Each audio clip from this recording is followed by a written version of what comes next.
संस्थापक और दूसरा नेक्स्ट देखिए, गोपाल के बाद गोपाल का जो पुत्र था उसका नाम था धर्मपाल। क्या नाम था? धर्मपाल। अब देखिए धर्मपाल क्या, पहला तो ये गोपाल का पुत्र था, दूसरा एक विक्रमशिला विश्वविद्यालय का नाम सुने होंगे। ये कहाँ का था? भागलपुर में है। कहाँ है? भागलपुर में है। तो गोपाल बेटा अगर किया है यहाँ नालंदा में, बिहार शरीफ में विश्वविद्यालय की स्थापना बाप किया है, तो बेटा कहाँ किया था? तो धर्मपाल ने क्या किया? विक्रमशिला विश्वविद्यालय की स्थापना किया। विक्रमशिला विश्वविद्यालय कहाँ है? भागलपुर में। अच्छा एक चीज जाने, जब हम लोग बौद्ध धर्म को पढ़ते हैं तो बौद्ध धर्म दो भागों में बंटता है, हीनयान और महायान बंटता है ना। उसी को अलग अलग ढंग से एक वज्रयान, वज्रयान भी एक बौद्ध धर्म से संबंधित ही है। उसमें क्या होता है, थोड़ा जादू टोना ज्यादा लोग मानता था, भूत पिचास ये सभी सब समझते हैं, ये सब चीज को लोग थोड़ा ज्यादा मानता था। तो कभी कभी ये पूछा जा सकता है कि ये धर्मपाल ने विक्रमशिला विश्वविद्यालय की स्थापना किया, तो ये विक्रमशिला बेसिकली रूप से क्या था? तो वज्रयान शाखा का एक प्रमुख केंद्र था। वज्रयान शाखा का एक प्रमुख केंद्र था। तो गोपाल ने किया उदंतपुरी का, तो धर्मपाल ने किया विक्रमशिला का। देखिए फिर हम लोग कैसे आगे निकालते हैं। इसके बाद आते हैं धर्मपाल का पुत्र का नाम क्या था? सिर्फ यहां नहीं, देखिए आप अपने मटेरियल में भी टिक आउट करते चलिए और यहां पे भी ध्यान रखिए। देवपाल था धर्मपाल का पुत्र। अब देवपाल से देखिए पहला क्वेश्चन क्या आता है? देवपाल से पहला क्वेश्चन आता है, किसने अपनी राजधानी कहां बनाई थी? इसने अपनी राजधानी बनाई थी मुंगेर। कहां बनाई थी राजधानी? मुंगेर। इसके समय में एक महत्वपूर्ण क्वेश्चन पूछता है, जावा सुमात्रा का नाम सुने होंगे। इंडोनेशिया का एक द्वीप है जावा सुमात्रा। वहां पे एक शासक था जिसका नाम था बलपुत्र देव। शासक का नाम क्या था? बलपुत्र देव। ये बौद्ध धर्म से इतना ज्यादा प्रभावित हुआ, ये बौद्ध धर्म से इतना ज्यादा प्रभावित हुआ कि ये आता है यहाँ पे बलपुत्र देव और आग्रह करता है, बौद्ध धर्म के लिए ये विशेष कार्य करता है। और अंत में नालंदा में ये देवपाल महोदय इसको क्या करते हैं? 5 गांव दान में दे देते हैं। 5 गांव दान में देना मतलब समझते हैं? उस समय 5 गांव अगर दान में दे देता है तो उससे जो भू राजस्व आता था वो इसके पास जाता था। तो ये पूछा जाता है किसके समय जावा सुमात्रा के शासक बलपुत्र देव के आग्रह पर कौन? देवपाल ने 5 गांव को अनुदान में दिया था। देवपाल के समय में ही। जावा सुमात्रा का शासक का नाम क्या था? बलपुत्र देव। क्या नाम था?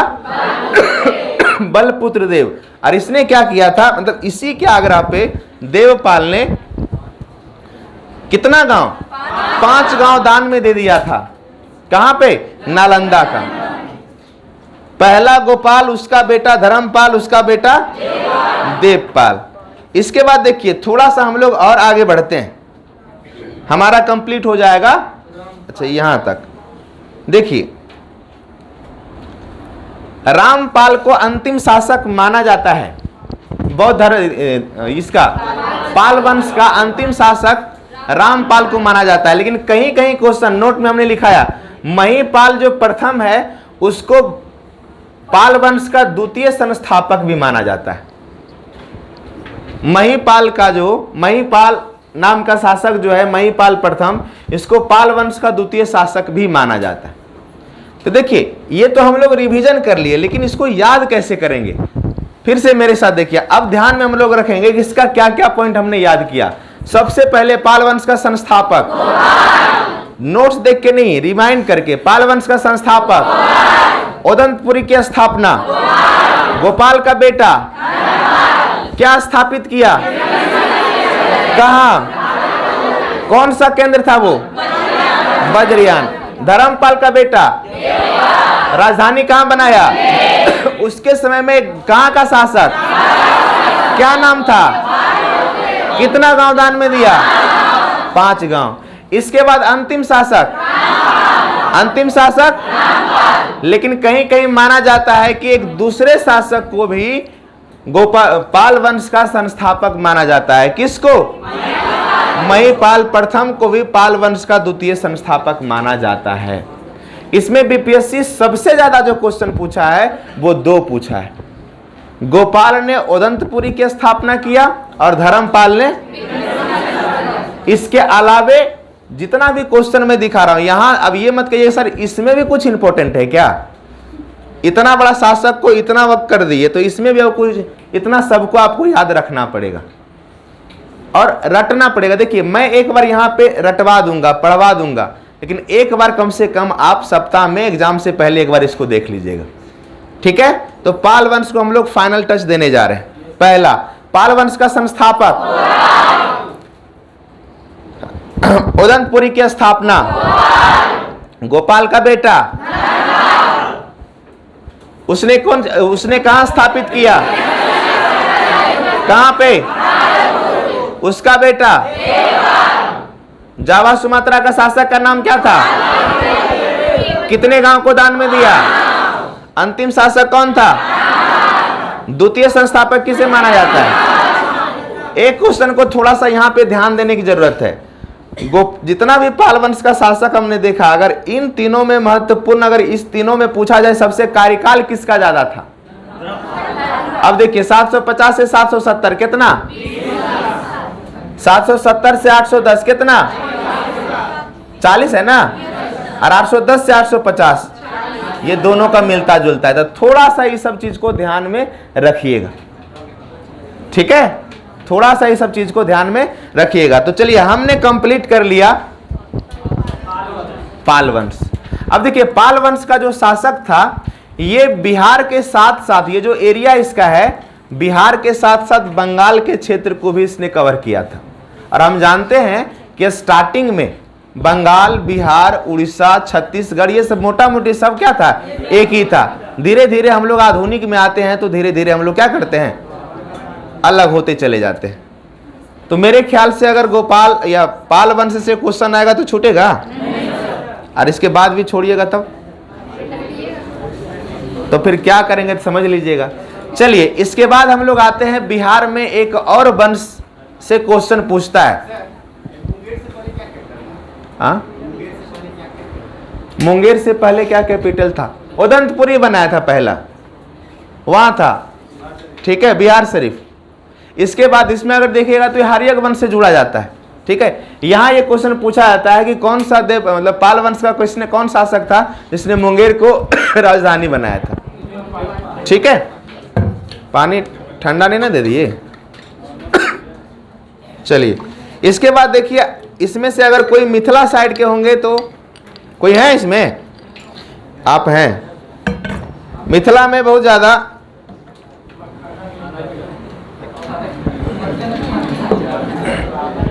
मिथिला साइड में एक वंश हुआ करता था, बहुत ज्यादा पॉपुलर नहीं था, लेकिन वहां से क्वेश्चन पूछता है और उस वंश का नाम था मिथिला का कर्नाट वंश। क्या नाम था, मिथिला का कर्नाट वंश।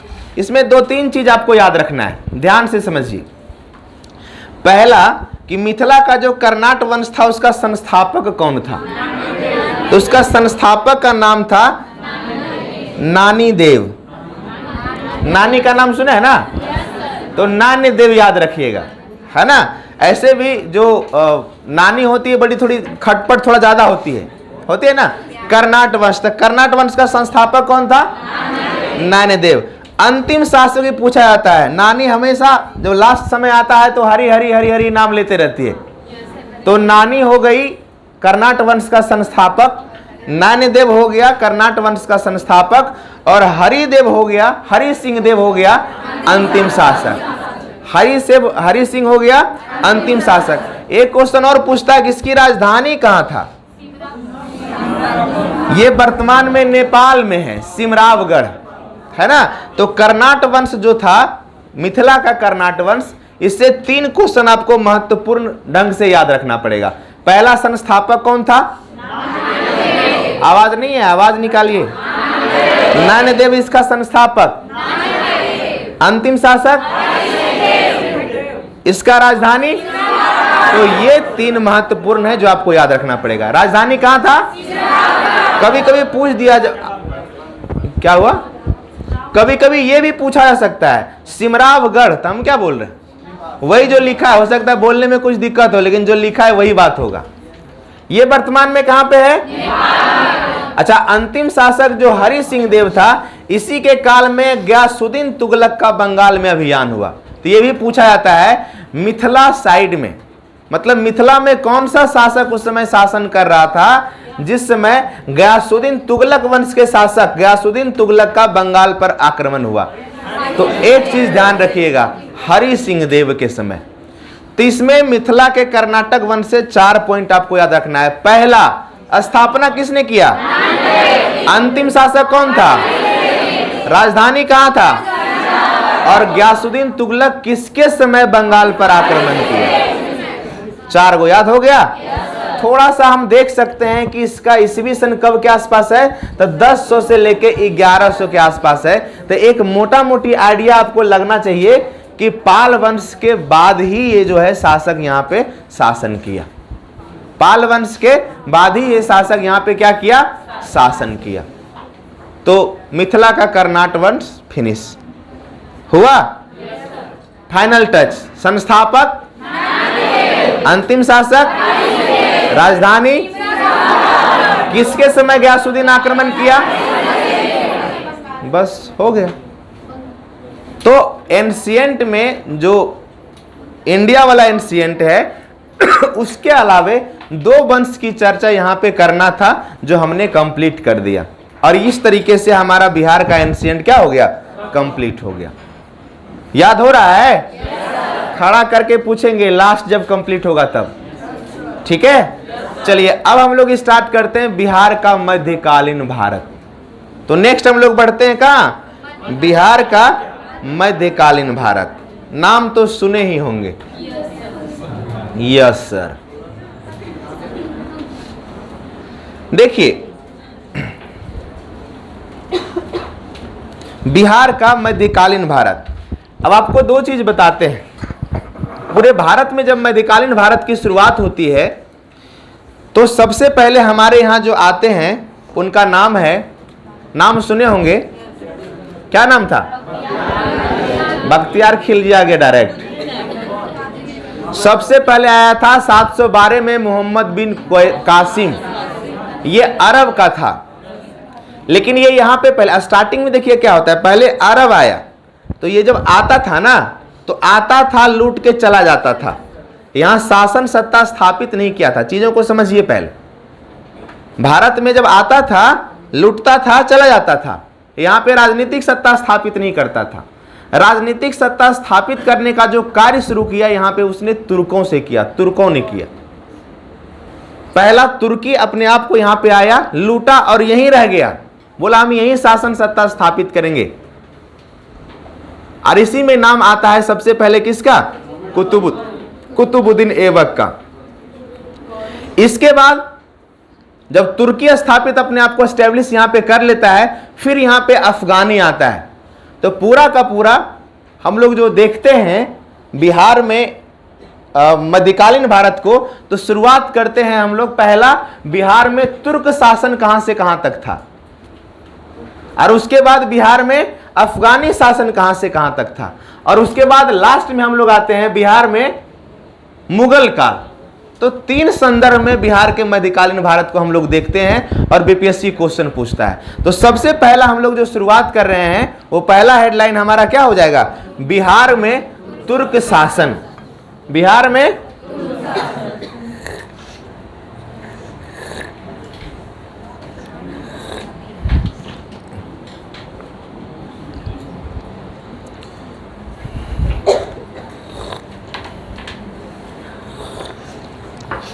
बिहार के मध्यकालीन भारत को 3 भाग में बांट के देखते हैं। पहला, बिहार में तुर्क शासन, दूसरा बिहार में अफगान शासन, और तीसरा बिहार में मुगल शासन। इसी 3 संदर्भ से मेढावल से क्वेश्चन पूछता है। तो सबसे पहले हम लोग शुरुआत करते हैं बिहार में तुर्क शासन। देखिए, अगर भारत की हम बात करें तो भारत में पहला तुर्की जो स्थापित अपने आप को किया था, उसका नाम था बख्तियार खिलजी, कुतुबुद्दीन ऐबक, है ना।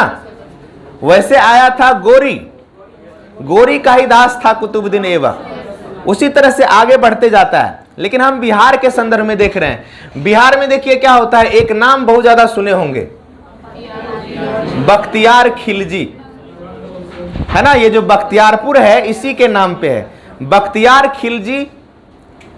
ना जाने कितना बार बीपीएससी क्वेश्चन पूछा है, आप अगर प्रीवियस पेपर देखे होंगे तो आपको पता चलेगा। तो पहला तुर्की जो बिहार में आक्रमण किया था उसका नाम क्या था? चूंकि पहला है ये, चाहे तुर्की हो, अफगानी हो, चाहे मुगल हो, मुस्लिम में तो पहला था ना, मुस्लिम में पहला था, इसलिए इसको बिहार का प्रथम मुस्लिम विजेता भी कहा जाता है।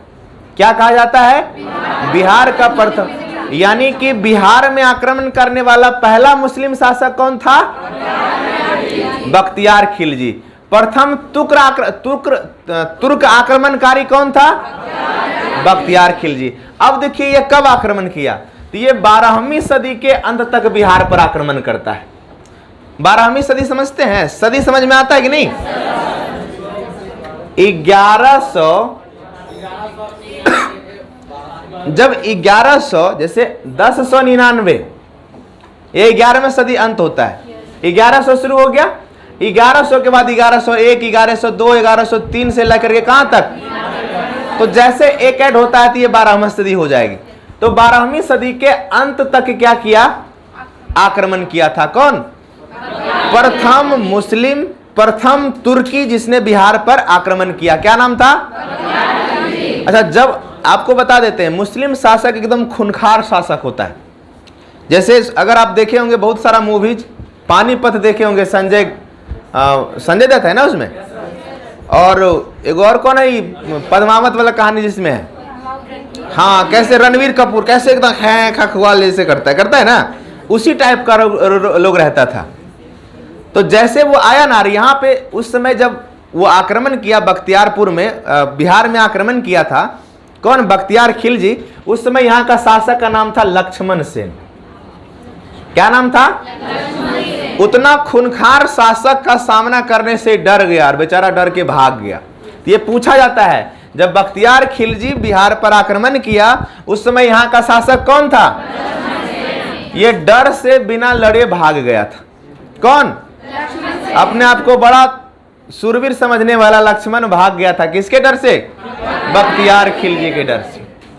बिहार में तुर्क सत्ता की स्थापना तथा वास्तविक श्रेय, चूंकि पहला यही था, और बिहार में तुर्क सत्ता को स्थापित करने का श्रेय भी इसी को जाता है। किसको? बख्तियार खिलजी को। और सिर्फ ये आक्रमण नहीं किया था, ये मुस्लिम शासक था ना, जो भी यहाँ पे ओदंतपुरी कौन किया था स्थापित? नालंदा विश्वविद्यालय, नालंदा विश्वविद्यालय को कुमार गुप्त ने स्थापित किया था। गुप्त काल में पढ़िएगा। इन दोनों को यहाँ पे क्या होता था? बौद्ध धर्म से संबंधित शिक्षा दी जाती थी। तहस नहस कर दिया पूरा एकदम, है ना। बख्तियार खिलजी इतना ना तहस नहस किया कि आप कल्पना भी नहीं कर सकते। लेकिन कहावत कहता है ना कि बुरा का अंत में एक दिन बुरा होता है। अंततः उसकी भी हत्या एक अली मर्दानी नामक सैन्य अधिकारी के द्वारा कर दी जाती है। अली मर्दानी, क्या नाम था उसका? तो बख्तियार खिलजी से सबसे पहला क्वेश्चन, प्रथम मुस्लिम, प्रथम तुर्की शासक जिसने बिहार में बिहार में क्या किया? आक्रमण किया। कब आक्रमण किया था? उस समय यहाँ का शासक कौन था? लड़के भागा था कि बिना लड़े? बिहार में तुर्क सत्ता को स्थापित करने की वास्तविक श्रेय किसको दिया जाता है? किसको दिया जाता है? सिर्फ आक्रमण नहीं किया, ओदंतपुरी और नालंदा विश्वविद्यालय को क्या कर दिया? विध्वंस कर दिया। अंत में इसकी भी मृत्यु होती है। बख्तियार खिलजी को भी मारा जाता है। किसके द्वारा? किसके द्वारा? अली मर्दानी कौन था? उस समय जब बख्तियार खिलजी आक्रमण किया था तो उस समय यहाँ की राजधानी का लखनौती, लक्ष्मणवटी, चूंकि शासक का नाम था लक्ष्मण, तो इसका राजधानी का नाम क्या था? तो बख्तियार खिलजी से जो 4-5 को क्वेश्चन है वो बताइए। पहला शासक जिसने, पहला तुर्की जिसने बिहार में आक्रमण किया, पहला मुस्लिम जिसने बिहार में आक्रमण किया, बिहार में तुर्की का वास्तविक सत्ता किसने स्थापित किया, कब आक्रमण किया? शासक कौन था? भाग गया था। राजधानी कहां था? बख्तियार खिलजी को किसने मारा? किसने मारा? बख्तियार खिलजी ने 2 विश्वविद्यालय को विध्वंस किया। याद हो रहा है? 50% याद हो रहा है ना? यही चलेगा आज, एकदम लगे रहिए, पूरा दिन भर यही चलेगा, है ना? चलिए, तो पहला जो तुर्की शासक था बख्तियार खिलजी, वो समाप्त होता है। बख्तियार खिलजी के बाद बिहार पर नजर उठाने वाला दूसरा जो तुर्की शासक था उसका नाम था इल्तुतमिश। क्या नाम था उसका? नाम तो सुने ही होंगे, इल्तुतमिश। इल्तुतमिश से देखिए क्या था, इसने 12वीं सदी के अंत में आक्रमण किया, तो इसने 13वीं सदी में आक्रमण किया। इसका डेट भी याद रखिएगा, 1225 ईस्वी में। इल्तुतमिश कब आक्रमण किया? 1225 ईस्वी में किया। कहां? बिहार। बिहार कहिए, बंगाल कहिए, एक ही था। 1225 में इल्तुतमिश ने बिहार पर क्या किया? आक्रमण किया। यानी हम कह सकते हैं दूसरा तुर्की शासक, दूसरा महत्वपूर्ण तुर्की शासक कौन था? बिहार शरीफ और बाढ़ का तो नाम सुने होंगे, इस पे इसने आक्रमण किया था। बाढ़ कौन? बाढ़ बख्तियारपुर वाला, ठीक है। और इससे एक जो क्वेश्चन पूछा जाता है, मलिक जानी का नाम सुने? प्रथम यहां पे आया, आक्रमण कर दिया और बोला कि देखो आज के बाद बिहार को तुम ही संभालना। बोला क्या? बोले हाँ जानी। जानी एगो स्टेटमेंट है ना राजकुमार का, तो बोल दिया कि मलिक अलाउद्दीन जानी। तो मलिक जानी से याद रखिए, इल्तुतमिश बोला कि मैं जा रहा हूं लेकिन हम तुमको बिहार सौंप रहे हैं, जानी बिहार का ध्यान रखना। तो इल्तुतमिश ने जो प्रथम सूबेदार यहां पे नियुक्त किया था, ये क्वेश्चन पूछता है, और उसका नाम क्या था? ये बिहार को संभालता था। क्या नाम था? मलिक अलाउद्दीन जानी। मलिक अलाउद्दीन जानी। तो बोलचाल में आप मलिक जानी से याद रख सकते हैं। तो इल्तुतमिश से पहला क्वेश्चन, इल्तुतमिश कब आक्रमण किया बिहार में? कब आक्रमण किया बिहार में? 2 क्षेत्र पर आक्रमण किया था। कौन कौन? बिहार शरीफ और इल्तुतमिश ने जिस सूबेदार को नियुक्त किया था उसका नाम क्या था? मलिक जानी। क्या नाम था? तो इल्तुतमिश भी खत्म, है ना? तो इल्तुतमिश भी खत्म। चलिए, उसके बाद आते हैं तीसरा, लास्ट तक देखिए, हमने पहले ही बताया था। अब बताइए किसके समय में गयासुद्दीन तुगलक ने आक्रमण किया था? किसके समय में? कर्नाट वंश का कौन शासक? तो बंगाल अभियान से वापसी के दौरान जब गयासुद्दीन तुगलक बंगाल से जा रहा था, पुनः दिल्ली लौट रहा था, तो हरि सिंह देव के वो हराया था 1324 में। हमने बताया था ना, गयासुद्दीन तुगलक किसके समय? बंगाल में हरि सिंह के समय। तो जब बंगाल से आक्रमण करके गयासुद्दीन तुगलक जा रहा था, तो अंतिम समय में हरि सिंह से भी एक जो है पंगा ले लिया था 1324 में। और जाते जाते उसने क्या किया था? तिरहुत में एक टकसाल की स्थापना की। टकसाल समझते हैं? टकसाल समझते हैं, जहां पे पैसा की छपाई होती थी। तो 2 तरह का टकसाल होता था। वो कहा था, पहले देखिए क्या होता था ना कि फलानमा गांव में एक जगह रख दिए, सब लोग भू राजस्व वहीं देना, और लेने वाला कौन? जो सूबेदार वगैरह होता था वही सब लेता था। तो 2 चीज इससे याद रख सकते हैं। गयासुद्दीन तुगलक आक्रमण किया था हरि सिंह देव के समय 1324 में, और गयासुद्दीन तुगलक ने क्या कर दिया? क्या कर दिया? एक टकसाल की स्थापना किया। क्या किया था? एक टकसाल की स्थापना भी कर दिया था। तो गयासुद्दीन तुगलक से ज्यादा क्वेश्चन नहीं है। गयासुद्दीन तुगलक से एक ही क्वेश्चन है, वो किसके समय आक्रमण किया था? किसके समय? कब उससे लड़ाई किया था और क्या स्थापित किया था? चलिए, तो ये गयासुद्दीन तुगलक भी समाप्त। इसके बाद देखिए 2 चीज है। मोहम्मद बिन तुगलक के समय सूबेदार का नाम था मजदुल मुल्क। तो यहां 2 चीज याद रखिए। मोहम्मद बिन तुगलक, हालांकि ये डायरेक्टली बिहार पे कभी आक्रमण किया नहीं था, लेकिन इसने जो सूबेदार नियुक्त करने की परंपरा जो इल्तुतमिश शुरू कर चुका था उसी को आगे बढ़ाया। कभी कभी पूछा जाता है मोहम्मद बिन तुगलक मतलब जो पागल सुल्तान होता है ना, सबसे बड़का पागल यही है। इसके समय एक बिहार में जो बनाया गया था सूबेदार, उसका नाम क्या था? मुल्क, मजदुल मुल्क। क्या नाम था? मजदुल मुल्क। और तुगलक काल में बिहार की राजधानी कहाँ थी? तो यही था तुगलक की कहानी, यही था तुर्क की कहानी। तब तुर्क से संबंधित कितना शासक को आपको याद रखना है? मोटा मोटी 3 शासक। फिर से देखिए रिवीजन, मोटा मोटी 3 शासक। सबसे पहला कब आक्रमण किया? किसको लूटा? उदंतपुरी नालंदा विश्वविद्यालय को। बिहार में तुर्क शासक को वास्तविक रूप में स्थापित करने का श्रेय, लेकिन उसकी भी हत्या की गई।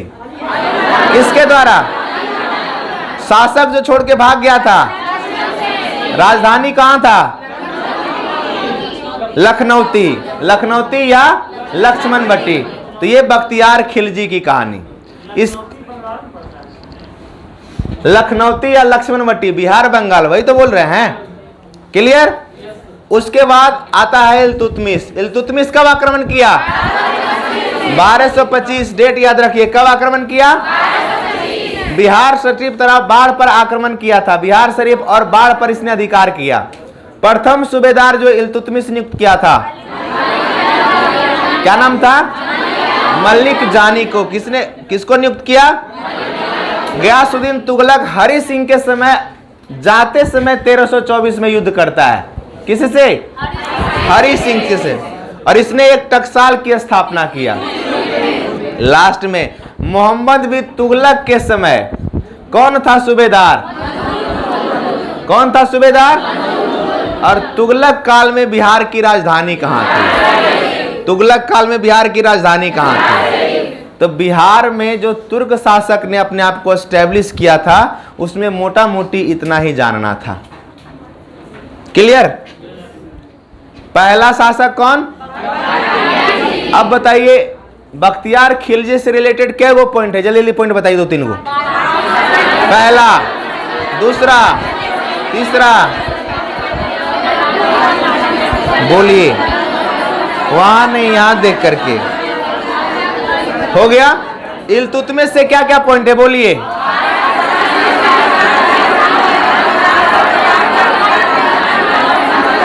गयासुद्दीन तुगलक से क्या क्या पॉइंट है? बोलिए।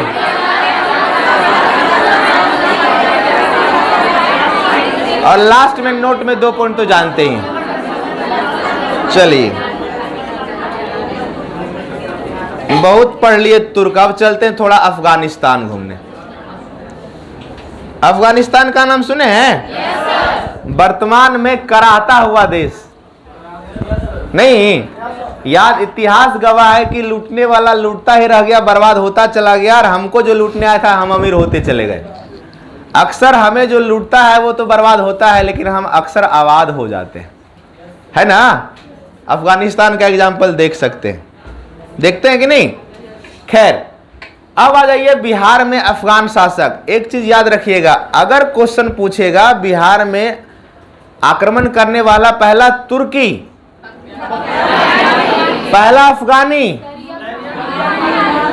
ध्यान रखिएगा इस बात का। ऑप्शन देगा दोनों, नुहानी भी देगा, हम लोग देखेंगे आगे, और बख्तियार खिलजी भी देगा, लेकिन ध्यान रखना है कि वो तुर्की पूछ रहा है कि अफगानी पूछ रहा है। ठीक है, चलिए अफगानी शासक की बात करते हैं। तो वैसे सबसे महत्वपूर्ण अफगानी शासक हमारे सासाराम के ही थे, वो देखेंगे, लेकिन उससे पहले कुछ चीजें देखिए। बिहार में स्थापित होने वाला प्रथम अफगानी शासक में जो वंश था उसका नाम था नुहानी वंश। क्या नाम था उसका? नुहानी वंश। और जो संस्थापक था वो देखिए सिकंदर लोदी। जब लोदी वंश हम लोग जाएंगे, मतलब मेडावल में पढ़िएगा, लोदी वंश पूरा का पूरा दिल्ली सल्तनत, लोदी वंश को छोड़ करके, मतलब गोरी से लेकर के दिल्ली सल्तनत, लोदी से पहले तक का जितना वंश है सब था का तुर्की। सब क्या था? तुर्की। अफगानी की शुरुआत होती है लोदी वंश से। ठीक है, अफगानी की शुरुआत होती है लोदी वंश से। तो लोदी के समय ही एक प्रशासक के रूप में स्थापित था जिसका नाम था दरिया खान लुहानी। क्या नाम था? दरिया खान लुहानी। तो बिहार में अफगानी सत्ता का जो संस्थापक है उसका नाम क्या है? दरिया खान लुहानी। क्या नाम है उसका? दरिया खान लुहानी। ठीक है, लेकिन प्रथम जो स्वतंत्र शासक अपने आप को एस्टेब्लिश किया बिहार में अफगानी, उसका नाम था बहार खान लुहानी। क्या नाम था? बहार खान लुहानी।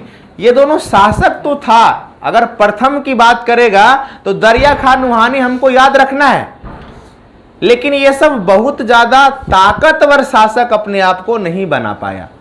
लेकिन फिर भी याद रखना है, बिहार में अफगानी सत्ता का एस्टेब्लिश किसने किया था? प्रथम शासक संस्थापक कौन था? दरिया खान लुहानी। लेकिन स्वतंत्र शासक प्रथम कौन था? तो पहला दरिया खां, उसके बाद बहार खां। लेकिन ये दोनों बहुत ज्यादा ताकतवर नहीं हो पाया। इसी के समय एक बहुत बड़ा शासक जो है पनप रहा था, और उसका नाम था क्या? जो आगे चल करके एक अलग से वंश स्थापित किया था, और उसका नाम था सूरी वंश। क्या नाम था? सूरी वंश। तो फिर भी हमको याद रखना है, अगर आपसे यह दे दिया जाए बिहार में स्थापित होने वाला प्रथम अफगानी वंश सूरी वंश या नुहानी वंश, ध्यान रखिएगा, सूरी वंश या नुहानी वंश? नुहानी वंश। संस्थापक में दरिया खान लुहानी पहला, दरिया खान लुहानी संस्थापक, लेकिन स्वतंत्र प्रथम कौन था? इन दोनों का जब पतन हो रहा था तो इसी समय शेरशाह का क्या हो रहा था? अब थोड़ा सा हम लोग शेरशाह के बारे में जानते हैं, जहां से सबसे ज्यादा क्वेश्चन पूछता है। शेरशाह से पूछा जाने वाला सबसे ज्यादा क्वेश्चन, इसका मकबरा कहाँ है? ये तो सबको जानते हैं, अरे आप पूछेगा नहीं, लेकिन इसके अलावे जो जो पूछेगा देखते हैं। देखिए, शेरशाह सूरी का बचपन का नाम, शेरशाह सूरी का क्या नाम था? फरीद का। पिता का नाम क्या था? हसन खां। शेरशाह का पिता का नाम था हसन खां। ये सासाराम का जागीरदार था, ये सासाराम का जागीरदार था। उपाधि देखिए क्या इसको मिला था? शेर खां की। कहा जाता है जब ये राजा के पास एक बार अपने पिताजी के साथ गए थे, उसी समय राजा पर एक शेर ने आक्रमण किया। अरे इतना ताकतवर था, इधर न देखा उधर न देखा, एक बार ही शेर से लड़ गया और शेर को पछाड़ करके उसको मार करके राजा को बचा लिया, और राजा ने इसको उपाधि दिया था कोची का? शेर खां का। आप लोग हम लोग ट्राई मत कीजिएगा, है ना। तो शेरशाह का जो उपाधि था उसका नाम क्या था? शेर खां। मोहम्मद बहार खान लोहानी के द्वारा गया था, वही शासक था उसमें, मोहम्मद बहार खान लोहानी। कभी कभी यह पूछा जाता है कि शेर खां की उपाधि इसको किसने दिया? किसने दिया? नहीं बोले, यही बहार खान लोहानी, स्वतंत्र शासक जो था ना बहार खान लोहानी, इसी को बचाया था। और यही बहार खान लोहानी को, लोहानी ने इसे क्या चीज का उपाधि दिया? जब ये क्या वो बात एक के लोहानी नुहानी बात एक के हुआ, क्या क्या दिक्कत है ये बताइए? दिक्कत वाली बात नहीं है, बस ये समझिए दरिया खान लुहानी प्रथम स्वतंत्र शासक था, उसके बाद संस्थापक था, स्वतंत्र शासक बहार खान लुहानी था। इसी को शेरशाह ने बचाया, और जैसे शेरशाह इसको बचाया, शेरशाह को उपाधि दिया शेर खां की, और उसके बाद शेरशाह लगातार आगे बढ़ता चला गया। उसके बाद शेरशाह लगातार आगे बढ़ता चला गया। आगे चल करके वो स्वयं सूर्यवंश का, शेरशाह सूर्यवंश का स्थापना किया। और आपको पता होगा 2-3 गो युद्ध, चौसा का युद्ध में भराया था। किसको? हुमायूं को पराजित किया था। 4 युद्ध जीता था ये, आपको पता होगा। देवरिया का युद्ध, चौसा का युद्ध, बिलग्राम का युद्ध, और लास्ट में कन्नौज का युद्ध। तो ये सब देखिएगा। हालांकि लास्ट में जब इसके मरने के बाद फिर हार जाता है, मतलब नसीब साथ दे देता है किसको? हुमायूं को, वरना कभी काम तमाम हो जाता नहीं। खैर, शेरशाह सूरी से तीसरा पॉइंट, चौसा का युद्ध कब लड़ा था? किसको हराया था? हुमायूं को। विजय के बाद जब हुमायूं को लड़ाया तो इसका नाम आ गया शेर शाह। कौन सा उपाधि आ गया? पहले था शेर खां और अब हो गया शेर शाह। तो देखिए बिहार में अफगानिस्तान की बात किए तो अभी तक हम लोग 2 वंश पढ़े। नुहानी वंश, संस्थापक कौन? स्वतंत्र शासक कौन? शेर शाह सूरी का बचपन का नाम, इसके पिताजी का नाम, इसको शेर खां की उपाधि किसने दिया? चौसा का युद्ध कब लड़ा गया? किसके समक्ष लड़ा गया? किसको हराया था? विजय के बाद कौन सा उपाधि लिया? विजय के बाद कौन सा उपाधि लिया? शेर खां की, शेर शाह की। इसके बाद देखिए थोड़ा सा और जो बचा हुआ है इसमें। अब शेर शाह सूरी में आ जाइए। बिलग्राम या कन्नौज का युद्ध कब लड़ा था? किसको हराया था? 4 युद्ध की चर्चा के, इसमें 2 ही है। बिलग्राम है। बिलग्राम या कन्नौज का युद्ध कब लड़ा था? किसको हराया था? इसके बाद देखिए 10 जून 1940 ईस्वी को 10 जून 1540 ईस्वी को राज्याभिषेक कहां पे किया था? तो ये भी कभी कभी पूछा जाता है कि शेर शाह सूरी का राज्याभिषेक कहां हुआ? युद्ध जीता बिहार, युद्ध जीता यहाँ, युद्ध जीता वहां, और जाकर के कहां किया राज्याभिषेक? आगरा में। तो ये भी ध्यान रखिएगा। और अंत में जब राज्याभिषेक हो जाता है तो सूर्यवंश का क्या हो जाता है? स्थापना हो जाता है। और बीच में जो हुमायूं को भगाया था 15 साल के लिए, अगर शेर शाह सूरी को गलती से जो खंजर जो उधर से आया था अगर नहीं लगता तो शायद आज का इतिहास कुछ और होता। खैर वहां नहीं जाएंगे, जो होना था तो हुआ। पुनः देखिए एक चीज हमेशा याद रखिएगा, पटना को पुनः बिहार की राजधानी इसने बनाया था 1541 में। ये पूछा भी जाता है पाटलिपुत्र की स्थापना किसने किया था? पाटलिपुत्र, उदयन नाम सुने ना? पाटलिपुत्र से पटना नाम जो एस्टेब्लिश किया था यही बाबू साहब किए थे 1541 में शेर शाह। तो ये भी पूछा जाता है 1541 में पाटलिपुत्र से नाम इसने चेंज किया था क्या चीज का? पटना। इसका मकबरा बहुत सबसे ज्यादा महत्वपूर्ण सासाराम। सबसे गए हैं सासाराम देखने? गए ना? बहुत बढ़िया लगता है देखने में। और कभी का अच्छा ये भी पूछा जाता है शेर शाह का मकबरा किसने बनाया था? यही बनाया था शेर शाह का मकबरा। शेर शाह जब जिंदा थे उसी समय बनवाए थे। फाइनल टच इसका बेटा दिया था। कई बार पूछा जाता है, कंफ्यूजन नहीं करना है। पहले के समय में क्या होता था ना कि हम तो मरेंगे, ये सत्य है। अभी कहिएगा घर में कि एक काम करो, हम तो मरेंगे, एक काम हमारे लिए मकबरा बना दो, मम्मी रोने लगेगी। अभी कैसे ऐसा सोचता है, लेकिन पहले फिक्स था। सब लोग क्या करता था, ज्यादातर लोग अपना मकबरा पहले बनवा लेता था कि हम जब मरेंगे ना बेटा तो हमको यहीं पे बढ़िया से तोप देना। नहीं, तो शेर शाह का मकबरा कहाँ है? सासाराम में। इसकी चर्चा जो है अब्दुल्लाह की रचना तारीखे दाऊदी में है, जिसकी विशेष चर्चा जरूरी नहीं। इसमें देखिए अफगानी में 2-3 चीज था जो सबसे ज्यादा क्वेश्चन पूछता है, वो ये सूरी वंश से सबसे ज्यादा क्वेश्चन पूछता है। बिहार में अफगानियों के आक्रमण में आपको 2 वंश पढ़ना था, नुहानी वंश और सूरी वंश। नुहानी वंश में 2 पॉइंट। नुहानी वंश का संस्थापक कौन था? वास्तविक संस्थापक कौन था? बहार खां लुहानी के समय ही शेर शाह सूरी का क्या हुआ? उदय हुआ। उसी को उसने बचाया था, किससे? शेर से। अब शेर शाह सूरी का बचपन का नाम, पिताजी का नाम, पिताजी का नाम। इसके बाद इसमें हमने पढ़ा कि इसको किसने बचाया था इसको? सॉरी, शेर खां की उपाधि किसने दिया था? बहार खां लुहानी। उसके बाद लगातार ये क्या होता चला गया? इसका लगातार जो है प्रादुर्भाव होता चला गया।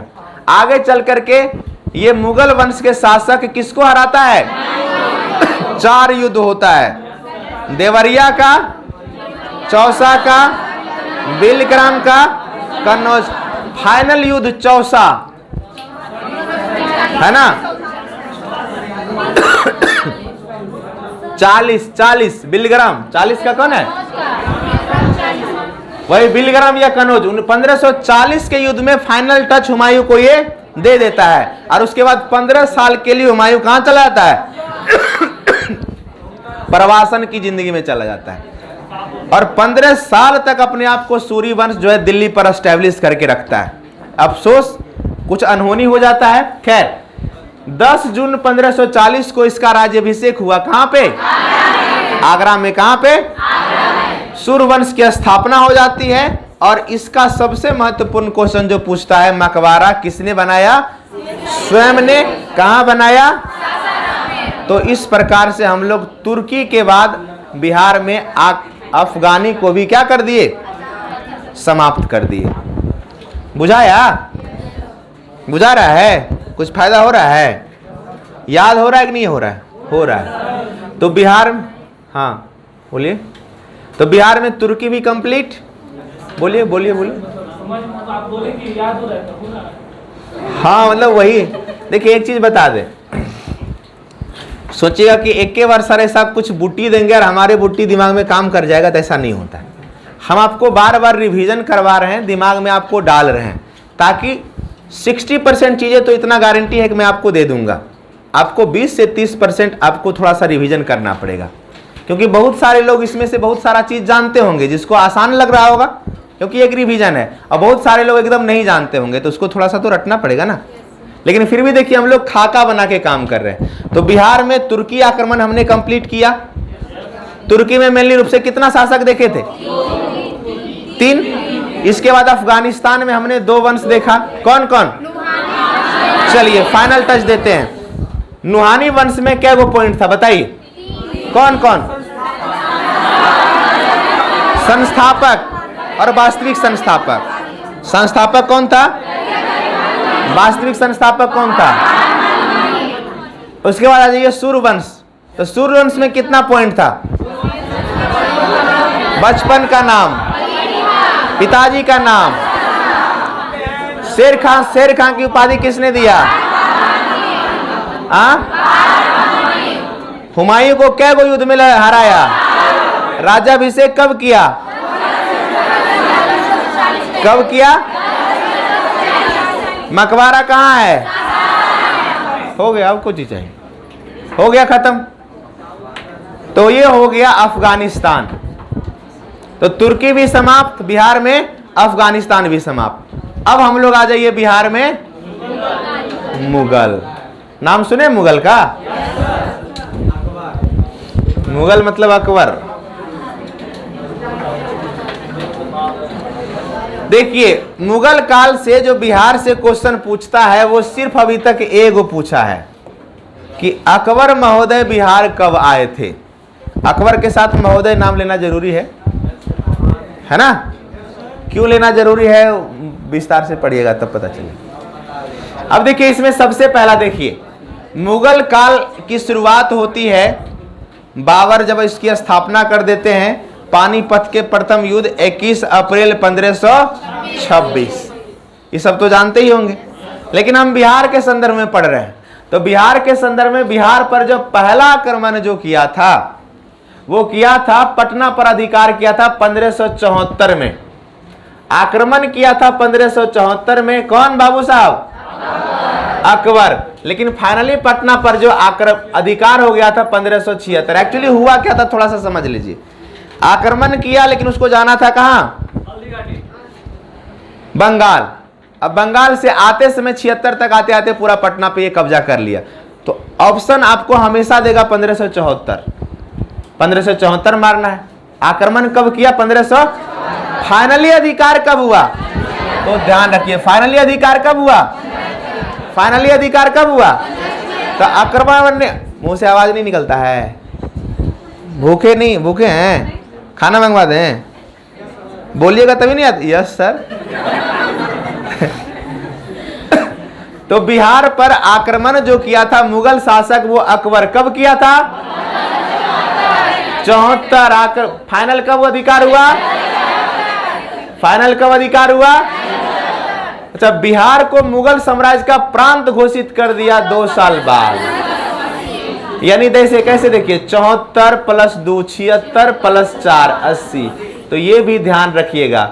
आक्रमण 74, अधिकार 76 और घोषित आक्रमण 74, अधिकार और प्रांत घोषित आक्रमण 74, अधिकार 76 और प्रांत घोषित हो गया।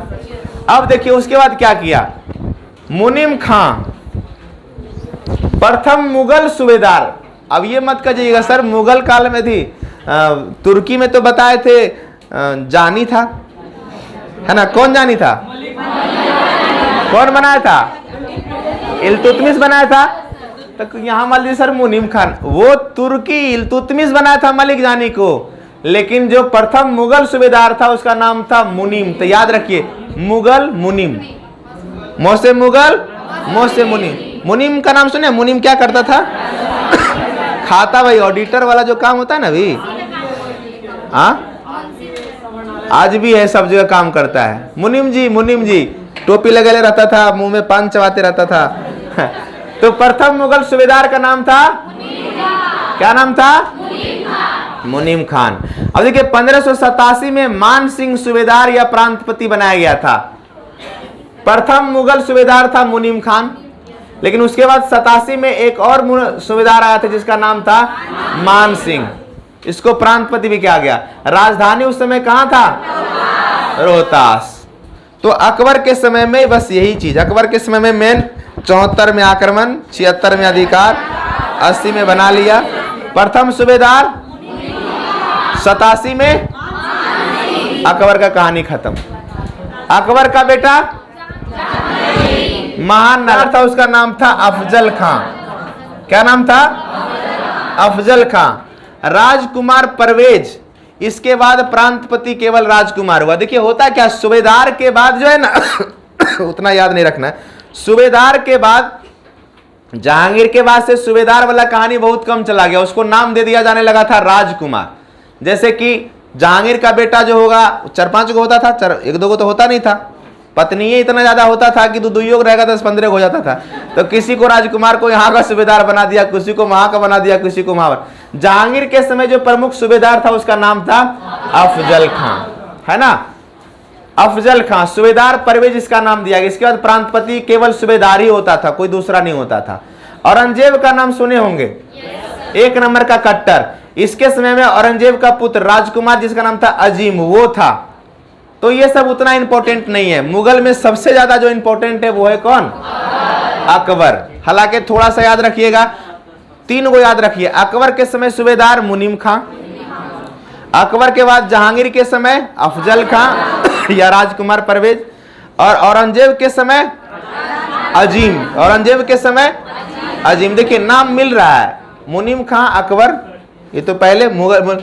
जहांगीर में अफजल खां और औरंगजेब के समय अजीम, नाम मिलता जुलता है। ठीक है, चलिए इसके बाद मुगल काल 1707 में मुगल का जो साम्राज्य था वो मोटा मोटी समाप्त हो जाता है औरंगजेब के मृत्यु के बाद, लेकिन इसका वंश चलते रहता है 1858 तक, मोटा मोटी बहादुर शाह जफर तक।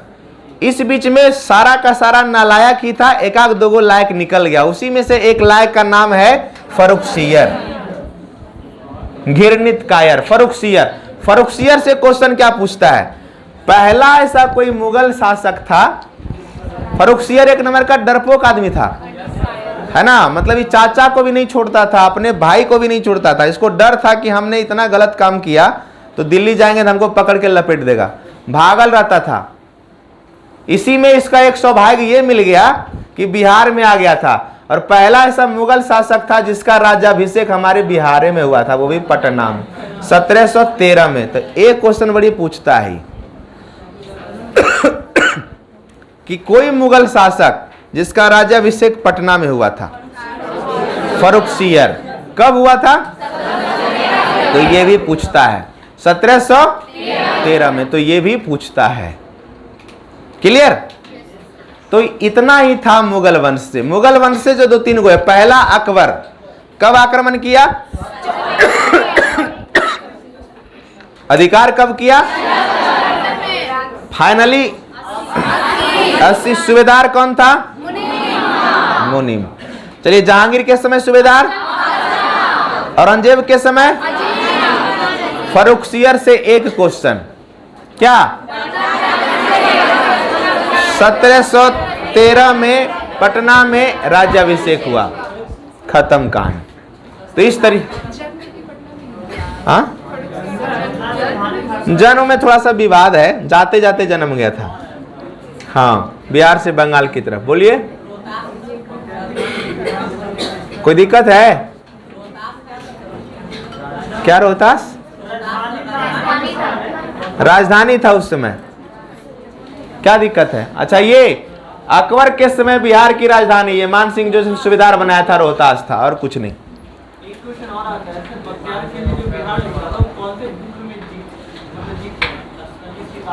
हाँ, एक बुक का नाम, हाँ, तबकात-ए नासिर, लिख लीजिए इसको। तबकात-ए नासिर यानी कि बख्तियार खिलजी जब आक्रमण किया था तो उसकी चर्चा तबकात-ए नासिर में, तो वहां पे लिख सकते हैं। है बहुत, लेकिन कितना कीजिएगा, लिख दीजिए। बख्तियार खिलजी जब आक्रमण किया था ना, तो उसकी चर्चा तबकात-ए नासिर में है। एक बार पूछा था, 63 या 64 में पूछा था क्वेश्चन। तो देखिए, ये था पूरा का पूरा मिडाइवल, जो हमारा क्या हुआ, कंप्लीट। लेकिन आपको बता दें, बिहार से जो क्वेश्चन पूछता है, बिहार हिस्ट्री से जो क्वेश्चन पूछता है, ये एंशिएंट और मिडाइवल से बहुत कम पूछता है। ज्यादातर जो क्वेश्चन पूछता है वो किससे पूछता है, मॉडर्न से पूछता है, और वो भी मॉडर्न कौन सा, नेशनल मूवमेंट। ठीक है, तो वो भी मॉडर्न कौन सा, नेशनल मूवमेंट। तो सबसे पहले अब हम लोग शुरुआत करेंगे नेशनल मूवमेंट, और जो आपके पास